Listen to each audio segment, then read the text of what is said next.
আমরা সেই প্রজন্ম যারা হাসিনার গুলির সামনে দাঁড়াতে আমরা ভয় পাই নাই। অতএব কারো ভাঙ্গা ডিমে আমাদের কিছু যায় আসে না।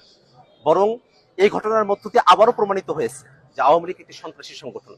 আওয়ামী লীগ যে জন্মগতভাবে এবং প্রকৃতিগতভাবে সন্ত্রাসী সংগঠন, তারা সন্ত্রাস করবে।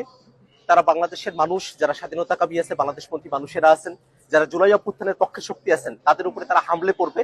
এটাতে আমরা আর অবাক হই না। বরং আমরা মনে করি যে অন্তর্বর্তীকালীন সরকার এই দীর্ঘ সময়ে 1 বছর জুড়ে আওয়ামী লীগকে বিচারের আওতায় নিয়ে আসার যে প্রক্রিয়া সরকারের শুরু করার কথা ছিল, সেটা খুব সামান্য অগ্রসর হয়েছে।